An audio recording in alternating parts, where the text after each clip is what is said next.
All right, ladies and gentlemen, on the Rush Hour podcast, we are chatting today with a legend in the world of podcasting. He's the creator of the Game of Roses podcast and the viral hit The Necessary Conversations podcast, along with the cult classic movie. He wrote the incredible Burt Wonderstone. It's Chad Kultgen. How are you? Doing good, man. How are you doing? You know, I was just getting barbecue with a magician friend of mine.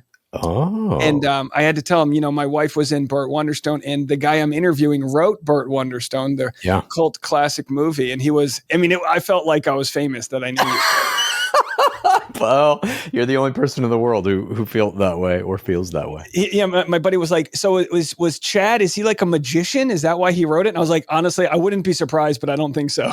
I dabble in cardistry, but I'm not a magician. No, I'm just fascinated by it. It's one of the only art forms, maybe the only one, right, that's based on like complete deception, and the audience is aware of that and paying to be deceived. It's fascinating to me. It's actually interesting to see your curiosity play off in different ways, because you've got this curiosity, obviously, with The Bachelor and the theater arts that goes along with it, the sort of standards of what the show is and how it's kind of existed throughout, culture in the last 20 or so years. And also your curiosity as you interview your parents from a different political ideology. And I want you to know, I told you this literally when I watched your first episode. I was like, this show is amazing. And now the internet agrees. You've got hundreds and hundreds of thousands of followers on social media. So what's the sort of reaction been this year for The Necessary Conversation to explode in the way that it has? It's been interesting. We've been doing that show for 3 years now. And my mom, I gave her complete control of all the social media for the first 2.5 years. And then I was doing another podcast called Dudesy that ended last year. And I was like, let me take the effort that I was putting into that and put it into Necessary Conversation and take over the social media and start cutting the clips and posting the clips. And I did that in March. And the first week that I did it, we had a couple of videos hit 1 million views on TikTok and Instagram Reels and stuff. So it was pretty quick after I took it over. And it's been slowly building since then. But it's interesting to see my mom has been recognized in the bank and stuff like that, and she, feigns that she doesn't like it, but I know she does. So that's been kind of fun. And you don't think about that side of things where there is, have you ever done anything that has had this amount of traction before? No, I don't think so. The Bachelor is a pretty loyal niche, but The Bachelor seems to have a ceiling to it that this political conversation doesn't. I certainly haven't done anything that has this much traction in the social media era. I would say when my first book came out, that was pretty big, and I definitely was getting emails from people and stuff all the time, but there was no Facebook even at that point. So in the era of social media, this is definitely the biggest thing I've done in terms of audience size. I had a guest on my show last year who talked about her life in comedy and her, divide she has with her parents because of political issues. Well, her parents heard the podcast and it's bad. They've been fighting because she shared her true emotions. And so I was like, well, it's a good thing that you started to share your emotions. At least now they know where you are. How has it been for your family's health going through this process of airing it out in front of an audience of hundreds of thousands of people? It's been fantastic. I started the podcast because my parents and I and my sister and I had no relationship with our parents. And this started somewhere near the kind of end of Obama's second term. My parents were just adamantly against all of our political views. They thought we were stupid, et cetera, et cetera. They'd find some reason to not talk to us or whatever. And they were getting older, and I was like, are they really going to die and we're just not going to talk to them anymore? So I was like, let me try to do this podcast because I love podcasting, obviously. And I knew that in podcasting, it would lock us into a regimented hour per week that we must talk to one another, or at least be present on a Zoom call or whatever, that I thought was all going to be, I didn't know if it was going to be good or bad. I just knew that it would force that relationship. The good thing that came out of it that I did not anticipate is now all of our political conversations are in the podcast. My sister and I went back to visit them. This is maybe a week ago, 2 weeks ago. there was no political conversation outside of the 1 hour that we recorded that live episode. Yeah, So you've it got has like this like somehow, steel drum that you burn it all in. yeah, You leave it exactly. there. Yes, it like sucked the poison out of the relationship. So when we're not doing the podcast, the relationship is actually pretty good. That requires some mental gymnastics on both of our parts, probably. For me and my sister, it's like we have to just kind of like forget the fact that they said all the crazy shit, like they want to kill us and want us dead on the podcast, and then be like, what are we having for dinner? It But is. You do such a good job of asking questions because I believe you were talking about maybe the killing of these fishermen / drug smugglers, whatever yeah, they are, in Venezuela, and talking about due process. And you've kind of presented really airtight questions to your parents about like where would you stand on this, and have you learned anything? Do you think they've evolved in their sort of viewpoints of MAGA and Trump, or do you think it's just accept them for where they are? my dad has not evolved at all. If anything, he's gotten worse in his kind of malevolence, his cruelty. My mom, though, I do see every once in a while there's a crack there. The door is like still open to bring her back. It usually is around recently what Trump was saying about Rob Reiner, that tweet that he put out, and then doubling down on it the next day. My mom didn't like that. She doesn't like the Epstein files stuff. And I know that we just got this big dump of like 500,000 redacted pages, like black pieces of paper. But everyone's got a different threshold. yeah, You've got people that were affected by Trump calling Tim Walz retarded. You've got everyone's just has a different thing. Rob Reiner, beloved to a generation, even though he was an activist. But like you've said, there's so much data online, so you can form anecdotal arguments. Like you could say, well, the internet celebrated when Charlie Kirk died. And of course, that's random people, not political leaders. But people will use that to then say, so it's okay for Trump to have his opinions. And it's really hard to have those types of arguments when their logic is completely flawed because it's not apples to apples.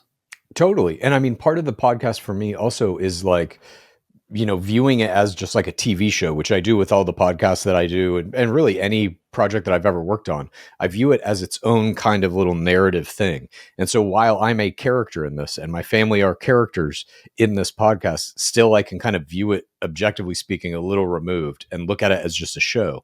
And one of the components of that show that to me was important from the very beginning was documenting the average beliefs of MAGA voters, because I know that this is true for like most of my friends. All my friends are like very far on the left. Almost none of them have people like my parents in their lives. They don't know any MAGA people. They just know MAGA bad, MAGA terrible. And I agree with that, but they don't know the severity of it. They don't know the actual like beliefs when you really drill down into like the granular subjects that are happening on a week to week basis. What does MAGA really think about this? I think it's like valuable to, and I've gotten DMs to this end. It's valuable for people on the left to see what MAGA actually thinks about these things. And also to see that there is kindness there.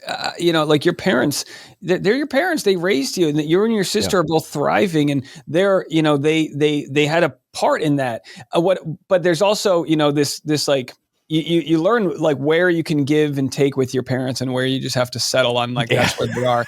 And my wife and I, Tasha, loves your stuff, and we share your clips more than anything because they are really must watch. But you and your sister did such a powerful job of explaining how your parents could have been better despite all of the good things they did. You did the compliment sandwich, and then the response is, well, we think we did nothing wrong. Yeah, we were perfect. Fuck you. Yeah, exactly. We straight into the comment section. We're like, we gotta go. Yeah, it's wild. I mean, it's not just about politics, that show. It obviously is very much about our family, but I think a lot of the things our family deals with are common to a lot of people caught in these exact same kind of generations, baby boomers and millennials. And I've heard from a lot of people, again, just via DM and stuff, from people who watch our show and are like, oh, it's so helpful. It's cathartic. This reminds me of my own relationship with my own parents.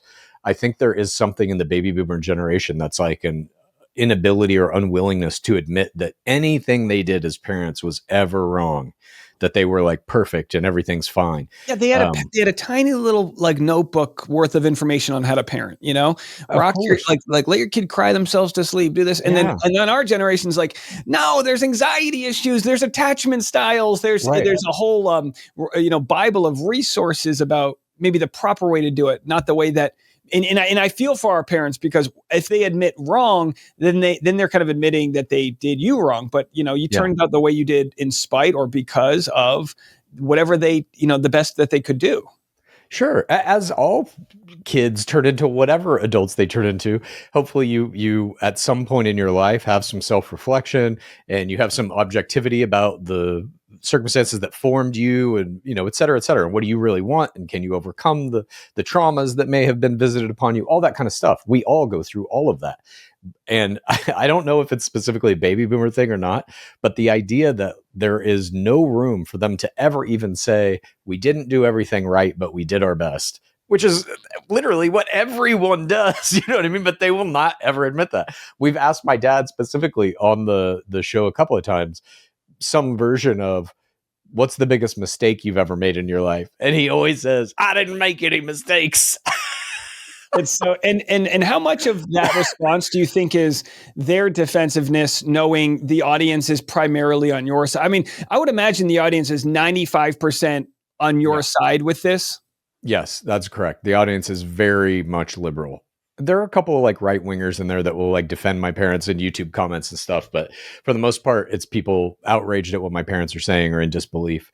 Yeah, I mean, my dad kind of has an attitude of like, you're cherry picking the listener questions and blah blah blah, and it's like, I don't get questions from the right. I don't know what to tell you. That email account for that show gets, I don't know, hundreds, 200, 300 maybe questions sent in every week, and I pick one to play on the show. And literally, I open that email account the Saturday before. I'll do it later today. I open that email account and I just start going down from the top until I hit one that I'm like, oh, that's good. I'm actually interested in the answer that my parents are going to give this question, something along those lines. And they're all from the left. Boy, and talk about having every week you've got another dozen. The Trump John F. Kennedy Center. God, this week has so much shit. It's the Trump's Kennedy Center. It's the Epstein files. I just saw today he seized another oil tanker off the coast of Venezuela in international water. It's like, it just never ends. It doesn't seem to end. And my last question regarding that podcast, Necessary Conversation, is do you get defensive of your parents? Because a lot of the comments can be very brutal. They can be, your dad's not showing you love, he's narcissistic, this, that, and the other. Like, how does it feel consuming the comments from people that watch the show? It does not bother me. Like I said, that the first book I ever wrote did like pretty big numbers back in the day. This was like 2007 or 8. And I got death threats for that book. That was my first kind of like entree into the world of the public can just find you and say nasty shit. Took a little bit more time than it does today. What's that? Back then, the death threat took a little bit more effort than today. Today exactly. You had to find my email address on the publisher website, and all that kind of shit. But even back then, I was kind of like, okay, this is like what this is. When you put something out in the public, people can find you and say nasty shit to you and whatever. It has never bothered me, especially going as deep as Lizzie and I have gone in the Bachelor world and seeing like those just people on a reality show getting death threats because of something they did in the reality show, which is all fake. I was like, yeah, whatever. I can brush that stuff off very easily. My sister uses it as like fuel to the fire. She owns a bakery outside of Dallas. She's super liberal, employs all, liberal employees in a very red dot suburb of a very red city right in the middle of Texas. And she uses those death threats when she gets them from the right as like, bring it, motherfucker. And then she'll bake 10,000 more cookies and whatever. She does a really good job of radicalizing is a bad word, but motivating people to, I'm assuming, to come to her shop, because she's a great example of someone in a red state, or maybe Texas is pink now. I don't want to give it too much credit. It's moving. It's moving, right? Sure. But for her to be in Texas and proudly be a liberal with a brick and mortar business is very difficult. Yeah, Like it's like you let people know where you're going to be. They can bot slam you with 1-star reviews. Like it can be a yeah. lot, to your way of life. Yeah, for sure. But I think my mom had a little bit of trouble with it in the beginning. Once I took over the social media and we started getting like a real response, she had like a little bit of trouble, I think, with some of the comments. And every once in a while, she'll screenshot some Facebook DM she gets that's just like abhorrent. And my sister and I always say, like, just block them, report it to Facebook and block them. That's all you can do. But at this point, my dad, I don't think, has ever read a comment. I don't think he even goes on the internet, honestly. So, like, it doesn't bother him at all. And even if he saw it, I don't think he would give a shit. Well, it's kind of like that show, American Pickers, that just went off air finally. But American Pickers, you can go into someone's garage, dust off an old Pontiac, and see like a slice of Americana. And your parents are giving a slice of Americana. They're giving a large percentage of people that supported Trump that either are unwavering or beginning to question. But those conversations are real, and I think that's why. And by the way, your editing of the show is so brilliant because you and your sister like will have these like you'll like cut to you and your sister just slack jawed after your parents like say something, and it's In the clips, just brilliant stuff. I mean, dude, the actual show, the YouTube show, I don't edit it. I take all of our stuff, I sync it up, I throw an overlay on it, and that's it. I never edit it for content, so you can see the entire conversation. I think there's like, for me anyway, that's like an important part of it, is that this is presented as an unbroken 1 hour long conversation. I've had to edit for content one time, and it was when we have a little thing in the middle of the show called a simmer down, where we talk about a non-political issue. And during one simmer down, this is years ago, it got into like some family shit with extended family with my dad's sister, and all hell broke loose. And my mom was like, "You have to cut that out of the fucking show right now." Nah, nah, nah, nah. And so I cut that out per their request. But other than that, I literally just take our conversation and zhuzh it up a little bit with that overlay, and that's it. Okay, so I said no more questions about that, but I did have one more. So what if there's an obvious swing away from MAGA? More Republicans, or I should say less Republicans, are now saying that they identify as MAGA. There's a lot of like soft exiting. I tell people this all the time. I live in Nashville. I drove to Florida and back, 25 hours of driving. I didn't see one MAGA sign. What are you noticing? Are you noticing people feeling let down by Trump not following through with sort of economic promises? Like, have you noticed a sort of a pattern that has emerged this year? Yeah, I mean, I watch the news like anyone else. Definitely the stuff with the double strike on that Venezuelan boat, the stuff with Kristi Noem lying about deporting veterans, U.S. military veterans. There's a lot of stuff where Republicans are now kind of like coming out. The Rob Reiner thing. There were a bunch of high-level federal Republicans going against Trump on that, saying what he said was terrible. This is a horrible tragedy, nothing but sympathy, blah, blah, blah. So you're seeing like on the kind of federal stage, more and more Republicans, Marjorie Taylor Greene, I never saw that coming. Jesus Christ. They're going hard against him, or like you're saying, they're tiptoeing away from him at the very least. Because I think they all can see the writing on the wall. This administration is a disaster. There's 3 years of it left, barring any, kind of constitutional crisis where he runs again or something. And they're all thinking about their careers after Trump. They're starting to turn that way for sure. Which I believe is way too little, way too late. These campaign videos, these videos where they sit there and smile through all of the kabuki theater and the gift giving of the home goods decor and everything is just comical. And yet I think we have to watch this burn itself off. I think that like a lot of people are like, well, I just wish you would die, or I wish this, and I'm like, I think you have to let the find out stage fully ripple through the farms and communities. 100%. Healthcare issues and things like that. Even when he dies, you still have almost half the country that voted for him. That, like, to me, that's kind of what our podcast is about too. It's like, what's going to happen when Trump is gone? You still have two parents who bought his shoes and cologne and all the shit, the Trump Bible, all of that. You're going to have to deal with those people still.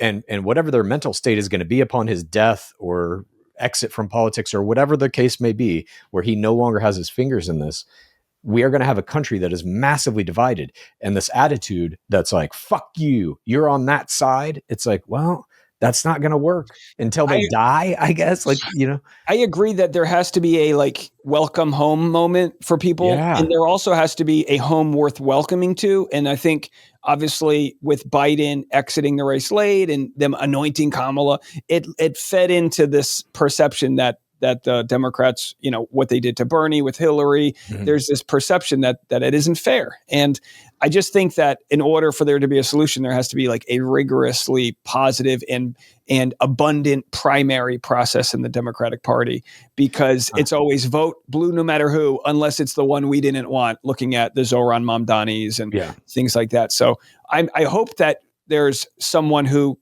shatters the world with an amazing speech that can introduce populism from the MAGA movement into maybe a progressive populism where it's like, all right, the system's so broken. Let's really drain the swamp this time. That would be nice if that happens. Ever had that last pair of contacts panic? Now I don't even worry about it because my next set is always on the way from 1-800-CONTACTS. They're the only major contact lens retailer that lets me renew my prescription online so I can get my contacts fast. 1-800-CONTACTS has fast, free shipping and delivers the same contacts my doctor prescribes right to my door.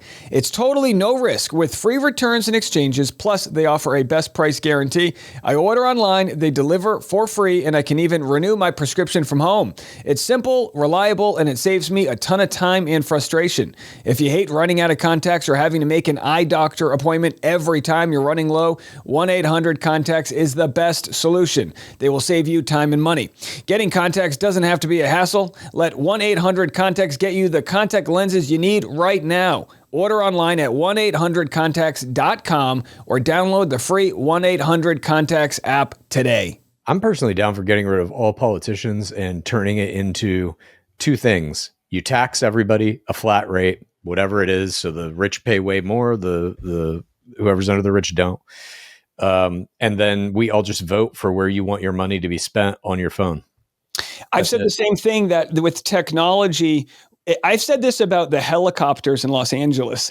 Every police helicopter, there should be like a quick 100-person vote over like, is this worth police money to be chasing that car? Like 100%. Like they have 7 different helicopters in the air at all times. And I'm like, I feel like we could let the people decide if we really give 2 shits about this helicopter flying over our head. Plus, you've got drones. Right.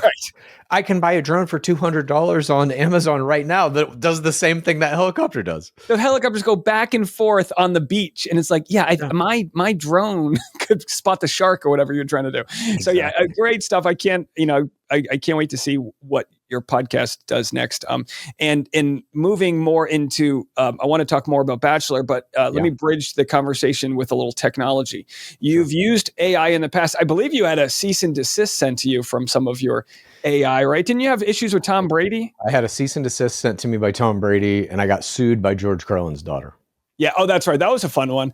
I don't know about that, but well, now the issue I have with AI is there's AI podcast platforms that are churning out thousands of podcasts. What's your concern about AI in the world we live in with podcasting? Do you feel like you're irreplaceable?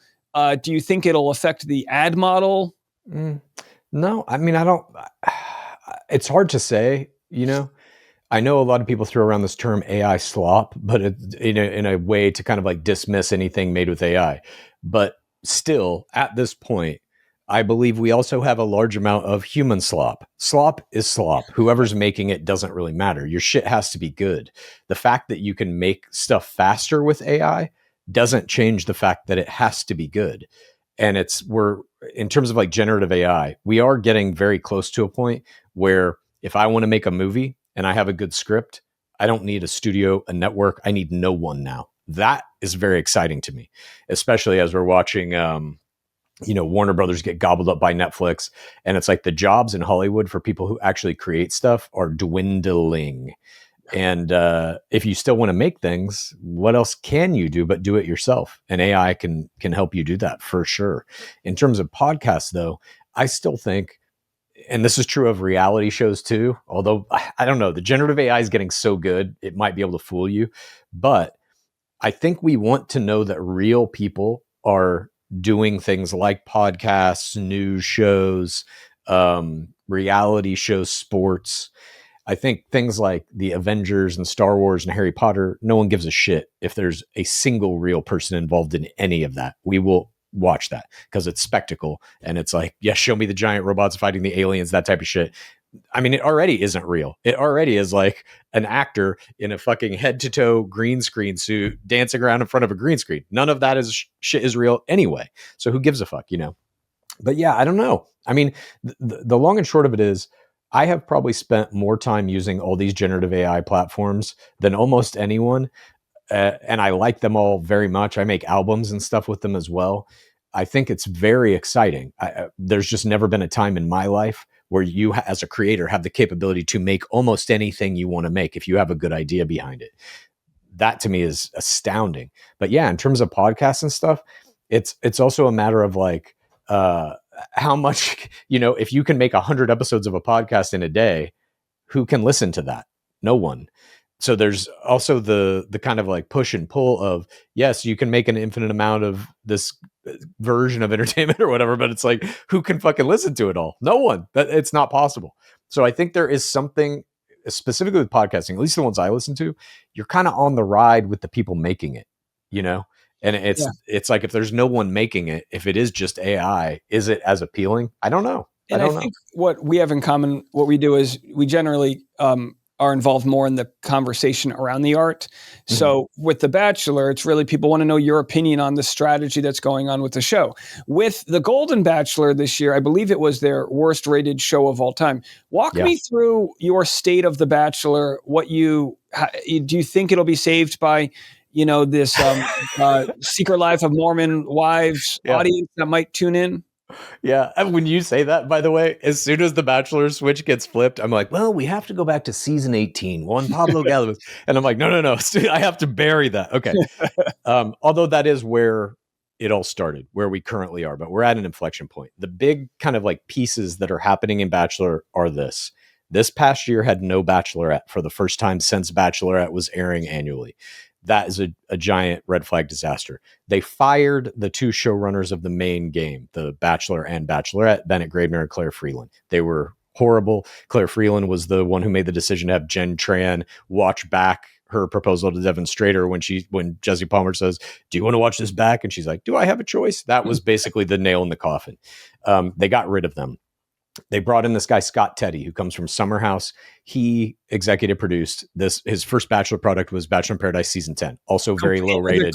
With a completely different, I mean, you really could tell the difference that they tried to, you know, too hot to handle it up a little bit. Yeah. They tried to Bravo it and bring it in, which I liked, but I don't think the ratings, you know, are going to flip overnight with changes like that.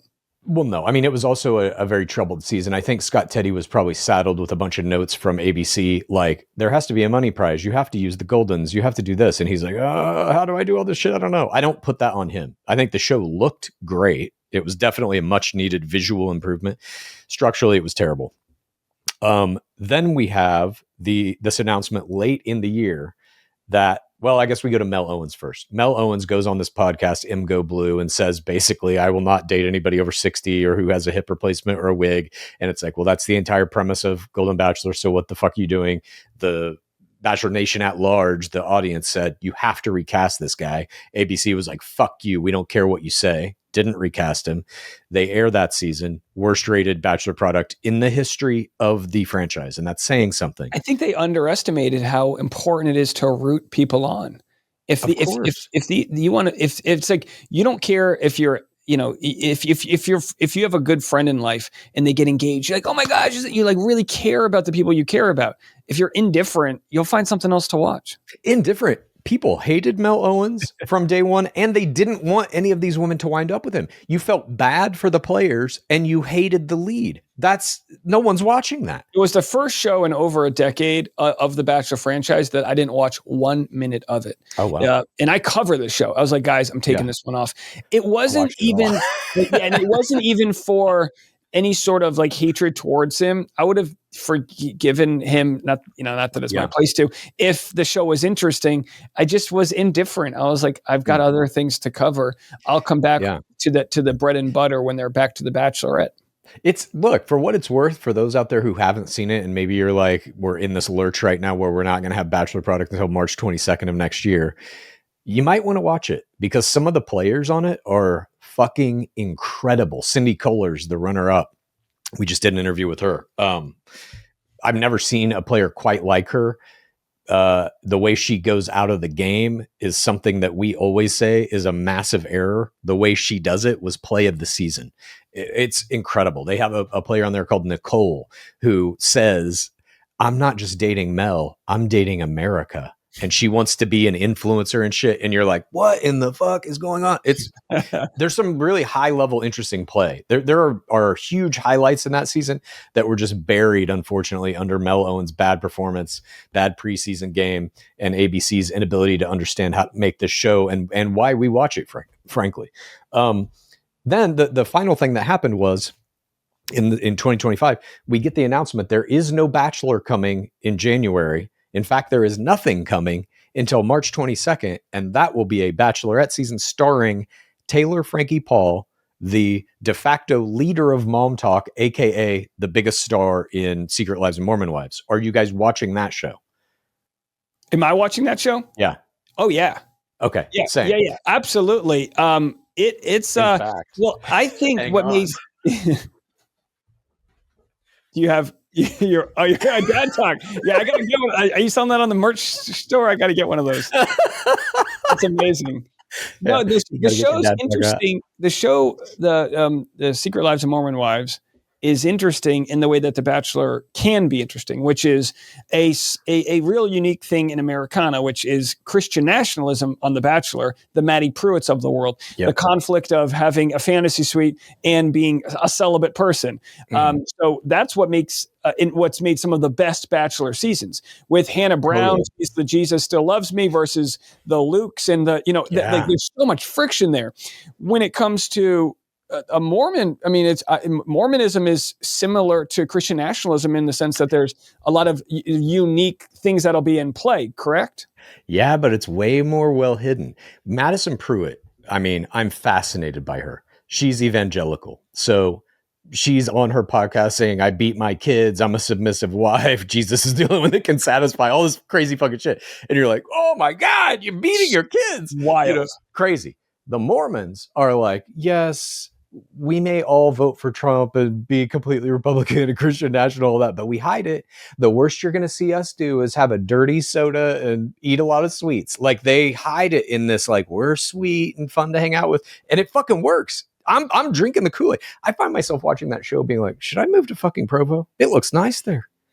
Well, I mean, you're all in or you're all out. One of my best friends is an ex-Mormon, and he has a very hard time with his family because they see him as quite a failure because he has just rejected that lifestyle. He wanted to smoke weed and be single and bang and things that you just want to do. So it does seem as though, and by the way, everyone on the Secret Lives of Mormon Wives is in therapy. Like they're all the therapy of becoming famous fast, and also probably a lot of inner child things going on from marrying young. I mean, there's so many issues, but like you said, they put on a good face, and then halfway through every single episode, they're all in tears and they're all mentally just declining.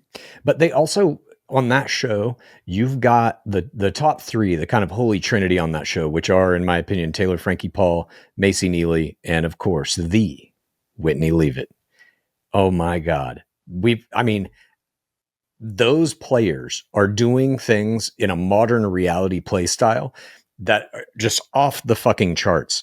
You've got Taylor Frankie Paul, who's kind of a force of nature. She's got every tool that a reality player needs. She can do face play. She can do manipulation. She's amazing on attack, amazing on defense. Like there is no hole in her game, and it's all just pouring out of her. None of it is, I think, prefabricated. You've then got Whitney Leavitt, who is like, I am ready to be a star. Make that happen now. She's in a movie. She's going to be on Broadway. She was on Dancing with the Stars. Like she's fucking crushing it. She is a star. She's like the Julia Roberts of reality TV. Absolutely. Beautiful. She's funny. I can see why she's so hated because she is a threat to everybody there. Well, I think more than anyone else on that show, she sees this Mom Talk and Secret Lives of Mormon Wives as stepping stones to where she wants to get. Then you've got Macy, who to me is kind of like the unsung true hero of that entire show. She's, in my opinion, the mastermind controlling it all. And I don't think most people see that. Every fucking episode of that show, she's launching a new business. She's like, here's my prenatal gummies. Now I've got a book coming out. Now I'm going to host this. And you're just like, Jesus, this is like, she's a dynamo. And she rides the fence. Nobody's ever mad at her. If somebody's on the outs, she'll go console them, but she can also turn that around to be friends with like Michaela and shit on, Jesse or whoever, or Demi, I guess. It's just a very well constructed show. And that little group of reality players fucking knows what they are doing at a very high level, which I think came from TikTok. They know how to be in front of a camera. They know how to kind of like manage an audience. It's also impressive. Oh, I'm sorry. Continue. No, I was just going to say that, and ABC has recognized that. They have absorbed them into all of their reality franchises. You now have one of them as The Bachelorette. Two of them were on Dancing with the Stars. And of course, they have their own show that is like the crown jewel of the ABC reality slate now, My wife was extremely defensive of Whitney when Whitney was voted off Dancing with the Stars. Say what you want about her. She's a finalist every day of the week. She is an amazing dancer. Audiences went viral celebrating her getting kicked off the show. Yeah. What do you think the psychology is there? Pro wrestling, dude. She's a villain. So the audience says, fuck the villain. The villain can't win. That show is 100% scripted. Other than when they have babies or get arrested, that show is fake. All of these reality shows are pro wrestling. And I know that people don't like to hear that, but it's like at this point, I have coached players through, I don't know at this point, 5 or 6 seasons of Bachelor and Bachelorette. I have seen documents that are like no civilian should ever see, that are kind of in service of the production of various seasons of shows, seeing how producers talk about the players, how they manipulate them into doing things, how sometimes they give them literal scripts to read. And then that's on Bachelor, where they have to maintain some version of a lie that like, oh, these are just people finding love. When you get into like a Housewives kind of docuseries, which is what Secret Lives of Mormon Wives is, none of that shit's real. And all that shit with the guy from Vanderpump Villa. Are you kidding me? Right. And they know that if the show wants to go on, just like on Vanderpump, you have to give a hell of a season finale. Yes, you have to give a hell of a, and I think that what's tough and what has been tough with The Bachelor is in the Brendan Moraes era of The Bachelor, the great unfollowing, you saw the height of audiences not wanting to support anyone who's not in it for the right reasons, even though everyone, of course, is in it for their own reasons, right?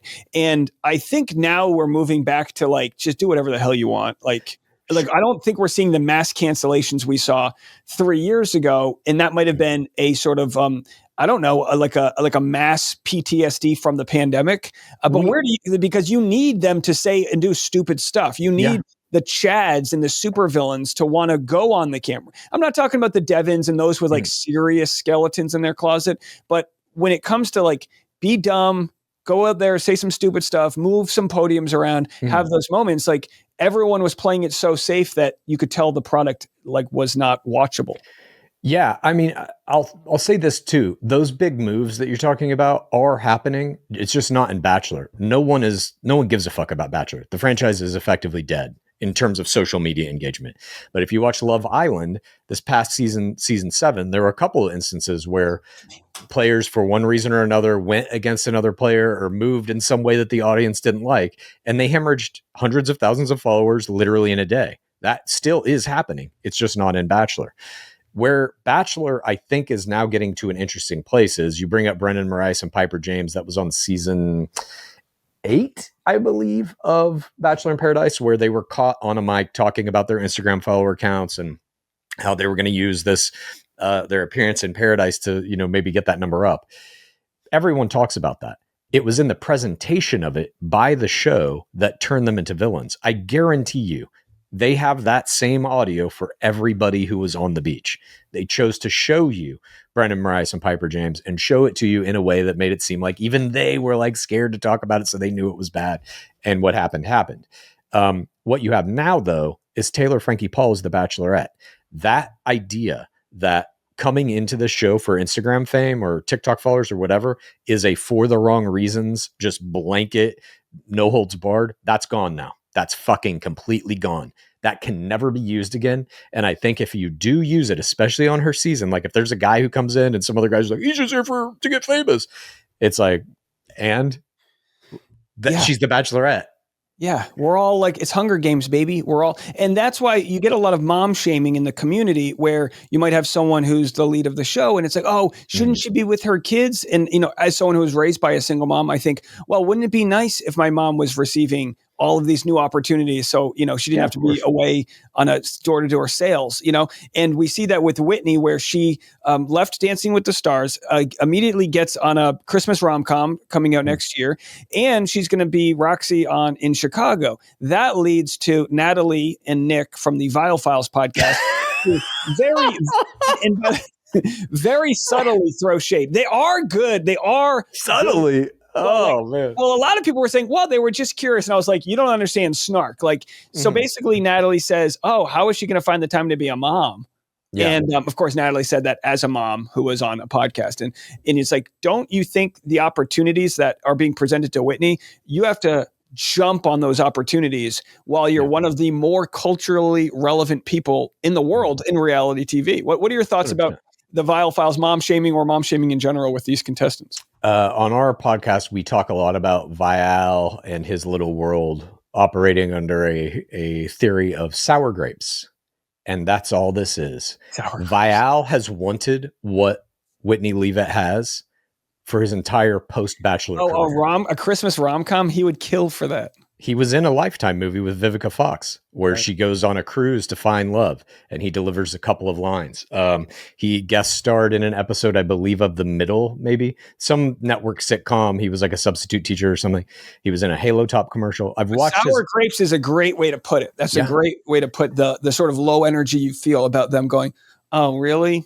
Yeah, she's a bad mom. It's like, okay, come on, guys. She's a bad mom. Versus with Taylor, Frankie Paul, they championed her to become the Bachelorette because it was their doing. Versus, from what I've seen, the tea is Whitney didn't like the questions that Nick was asking when he was hosting the Secret Lives of Mormon Wives reunion show season 1. Stassi Schroeder hosted season 2, and people on the show said, we prefer you because of the way, as a woman, she was asking questions. Yeah, I watched both of those.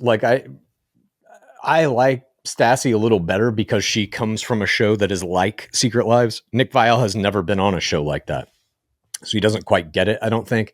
But there's an uncomfortability. I've watched literally everything Vial has done. There's an uncomfortability that Vial has when he is put in that kind of pole position. You're going to be hosting this, leading this, whatever. I think he may have, this is, again, I don't know the fucking guy. This is just my 2 cents from watching the media itself. I think he might have a kind of nervousness about being accepted as that role or something that doesn't allow him to fully get comfortable in it. And as you know, him and Natalie Joy are going to be hosting Age of Attraction, I think it's called, for Netflix, which is a age gap dating show that's coming out in 2026. I am going to watch every episode, of course. I just can't imagine they're going to be good at it. I don't like. I think it's good that he's at least kind of calling out, hey, we're an age gap people. He's 20. Yeah. Whatever his deal is. I'm just saying, is he good at hosting? I watched the entire season of Matchmaker, which was him and Patty Stanger on the CW. If you don't know who Patty Stanger is, she had this great show called Millionaire Matchmaker, and she is literally that in Los Angeles. That's her actual job. She matchmakes for millionaires and whatever, and they turned it into a reality show. This has got to be probably 10 years ago. They revived it 2 years ago, and Vial was her co-host on that. The amount of screen time that man gets in the entire season is under 5 minutes. They cut him way out. Yikes. Unless he's, there to set something up or imparting some kind of information that's 100% necessary for that scene. He ain't in the show. And you see why. I just don't think he's cut out to do that. I think he's very good on the Vial Files. And there he has like an interesting platform there that I think he could turn into this much talked about podcast empire that you're always seeing these deals. He got a 10-figure deal or this deal and all that to launch all these new podcasts, but I never see any of the other podcasts. Yeah, he got a $30 million deal at Libsyn, and yeah, the other podcasts don't tend to do well. And you're right that there is something that's definitely a good business model. But with regard to the sour grapes thing, whenever I talk about it, and people think like, "Oh, you're obsessed with this guy," and it's like, well, he's kind of like very high up there. He's and Tom Brady.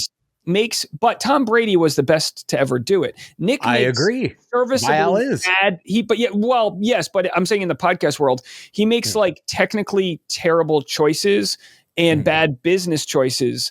And I'll use a few examples. So he kind of falls up the ladder, almost like too big to fail. He's like a bank bailout where he gets the best people, the best reality people. So he gets those numbers. When he doesn't get the best reality people, his show, does whatever. Yeah. But when Jesse Palmer was announced as the new host, that was a big bitter moment for Nick because he was pitching himself. And what is Jesse Palmer? When we talk about sour grapes, Jesse Palmer does baking shows. He's beloved by the moms. He's great on TV as a quarterback. The processing power. You want to talk about Tom Brady?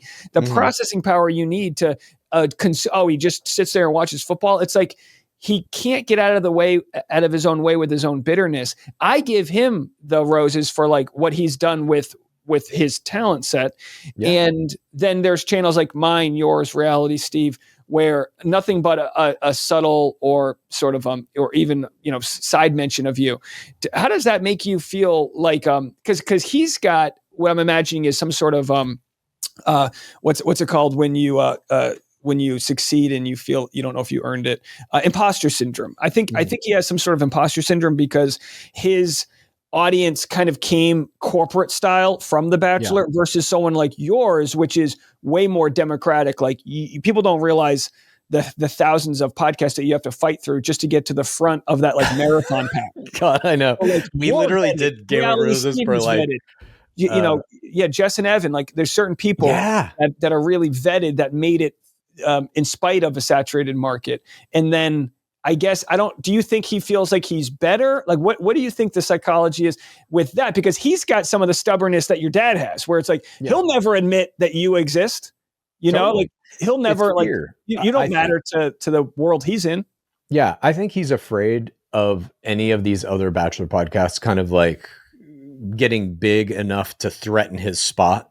And so he will never say the name of one. He calls us micro shows. We just had Storytime with Ricky on. We did an interview with her maybe like a month ago and it was right after he and Natalie Joy called her irrelevant. Do you remember this? Yeah. When they had on Megan Sparkle from the last season of Love is Blind, and they were talking about her baby reveal, and Storytime with Ricky kind of got thrown into that conversation. And then Natalie Joy's like, what do you call her? And Nick Vial goes, irrelevant. It's that like dismissiveness toward anyone else in this space talking about the same things that I think comes from fear. And it also is like, unfortunately, stupidity. What he doesn't understand is the bigger all of these podcasts get, the bigger his gets. It's like the rising tide, lifts all ships or whatever. That is true. You want this entire market of podcasters talking about reality to be gigantic. You want it to be as big as possible. He should be trying to help other podcasts get as big as they can get. And then he's at the top of an even bigger mountain.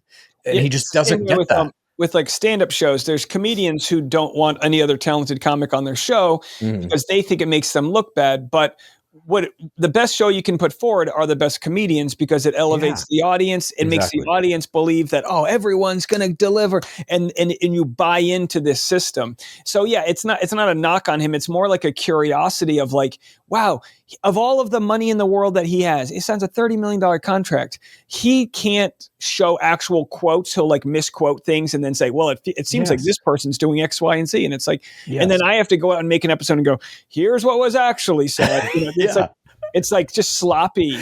Totally. You know what? Like he's trying to build this podcast network and he's making these little podcasts that go 10 episodes and nobody listens to him.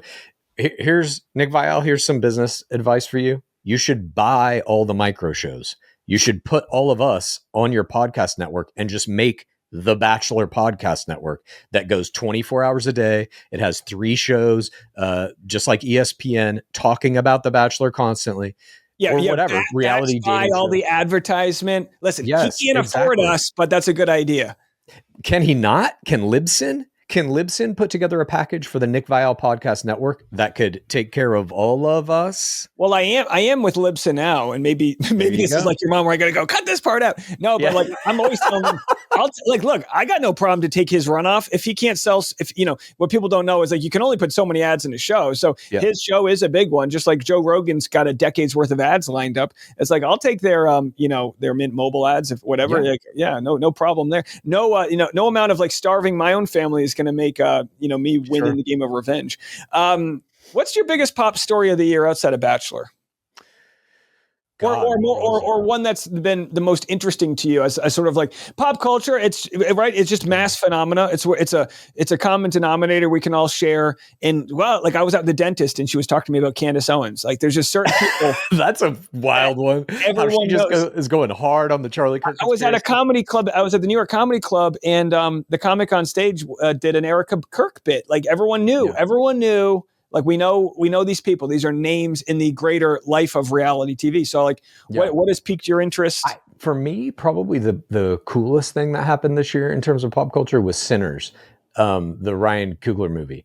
It made just mountains of money. It's this weird, like it's a vampire movie. It's a period piece. It's kind of a music piece. There's a music video in the middle of it. By all rights, it sounds like a bizarre movie. It's one of the best movies I've ever seen in my life, period, horror movie or otherwise. And the fact that he was able to carve out this crazy deal where the rights to all of it revert back to him in 25 years. So, and it did so well. I'm sure there's going to be sequels and set up like a world with these vampires and all this kind of shit. So he basically has set up a franchise in the next 25 years that he's going to own all of. So like licensing so that everyone can use it, but it's really going to be his ownership. Yeah, I mean, I don't know what studio made that. God, was it Warner Brothers?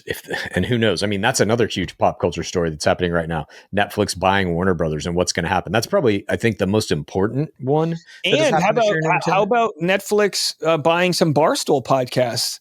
And Netflix wanting to pay money for podcasts. Talk about rising tides for all of us. Yeah, exactly. I don't know. I mean, I try to always look at the media landscape and where it's going. And I remember when streaming first started, having a meeting with my agent, and I was basically like, this is like when Netflix first started streaming movies, like right when they were doing the transition from you can order DVDs in the mail to now you can just watch really bad movies that nobody wanted. They were, exactly. They were rough up front. Yeah.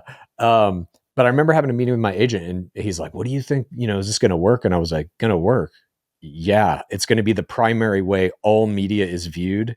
Networks are dead. That's what this means. And I was like laughed out of the room, basically, now cut to 10 or 15 years later. And that's exactly what's happening. Yeah, YouTube's going to have the Oscars, I think next year, or maybe in 2028, but YouTube just lined up the Oscars. You've got football on YouTube and Amazon. I mean, football's on Amazon, a bookstore.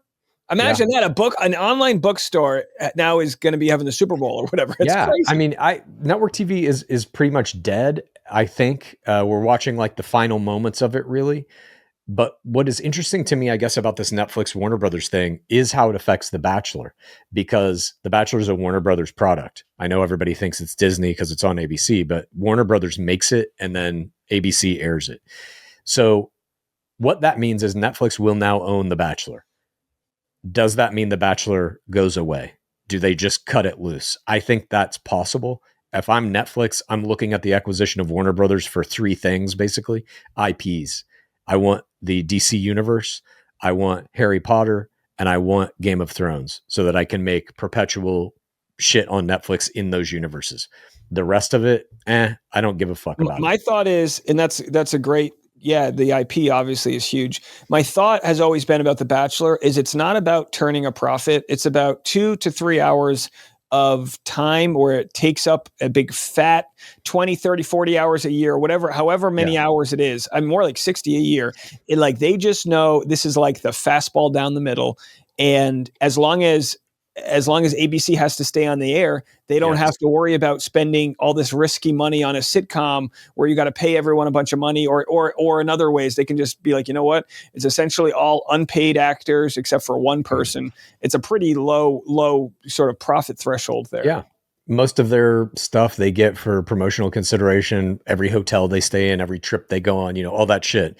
The places they're going are paying to be in the show, basically. Yeah, and it's really hard. It's really hard to really navigate what the ratings mean, because it is during a time where TV, like I had, you know, God bless her soul, this lady in my community. She knows I like Bigfoot, big Bigfoot guy, and she's like, Sunday night at 9 p.m. the Travel Channel is airing a Bigfoot thing, and I was like, oh, how adorable that you live in a world where you have to wait for a certain hour to watch a Bigfoot thing. It's like, other than sports and cultural award shows and certain things, there's no appointment television. Taylor Swift documentary, it's released, but I'll get to it when I get to it. It's like the world in which we know it has completely changed.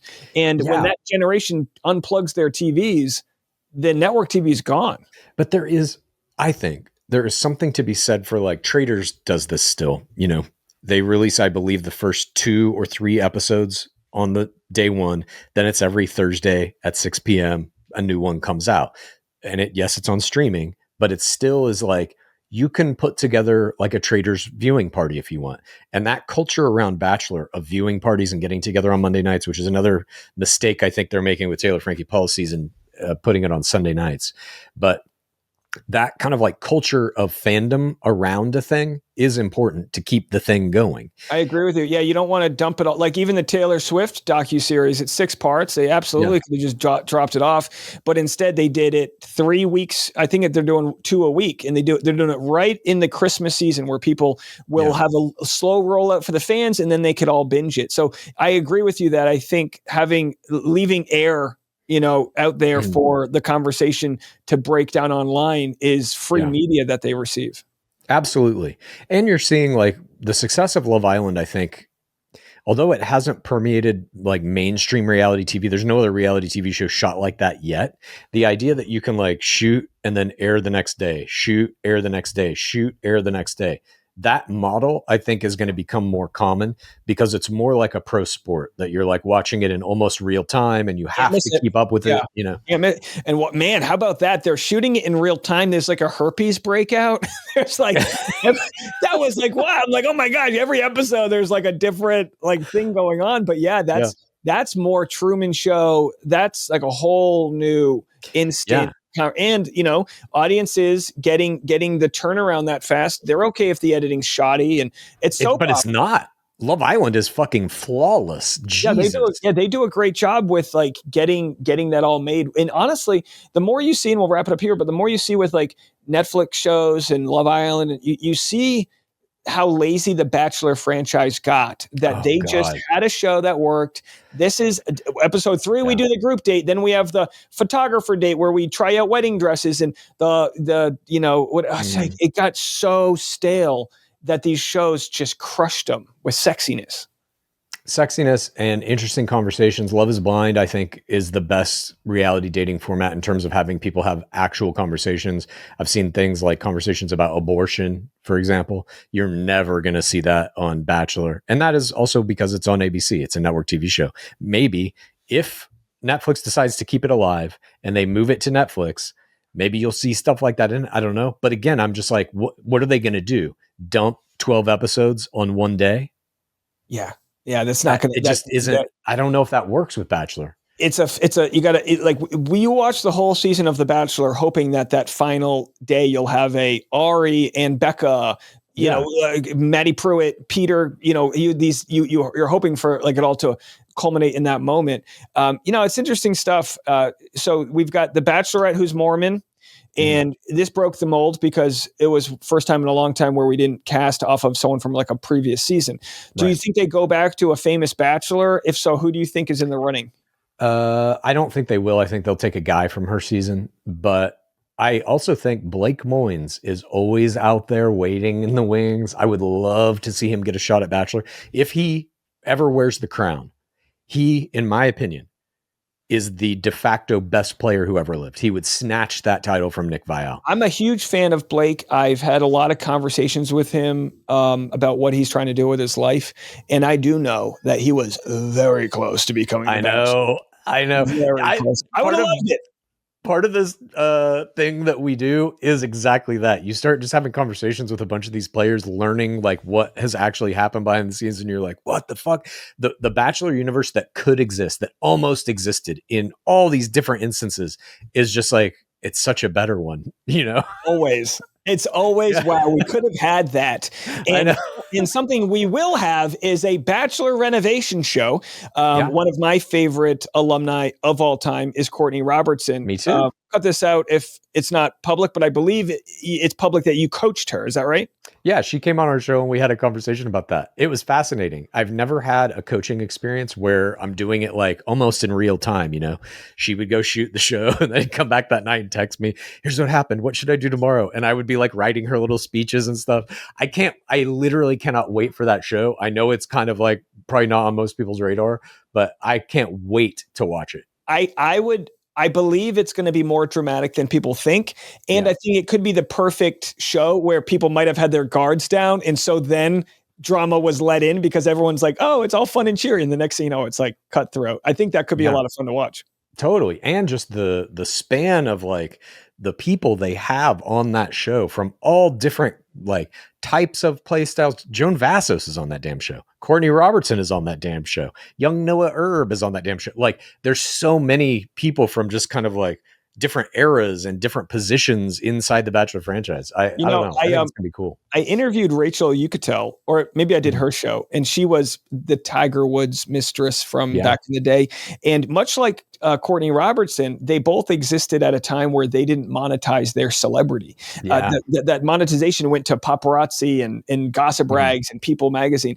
I would give anything if Courtney Robertson, just my own love for her, I would give anything if something really good came out of this, whether it be getting on Traders or she's meant for it. And she just was famous in a time when it didn't translate to what it does now versus like some people like, you know, there's some people that weren't even leads that like the Kalins and certain people that have these huge followings just because right place, right time. Yeah, totally. I really view it as like, I don't know if you're a mixed martial arts fan, but like right around the Rich Franklin, Matt Hughes era, which were like these guys who kind of revolutionized the sport, and they made a little bit of money when they were in it, but it was like right before everything that came after with all the giant mega stars like John Jones and everybody else. And I feel like Courtney Robertson is kind of like, she's like a Rich Franklin.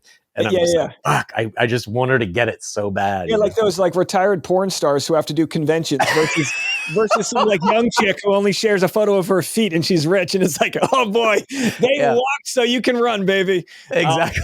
All right, just to round it up. What's up for 2026? Give me some big goals, big news. Oh God. I mean, 2026 is going to be a tidal wave, I think, of great reality TV, starting with Traders in January, Traders season 4 US. Massive talents on there, but also some weird shit like Michael Rappaport is in that season. I'm like, what the hell? Pitch me on Traders because everyone talks about it and I still haven't watched. So I know. Like sell it to me. What makes it so great?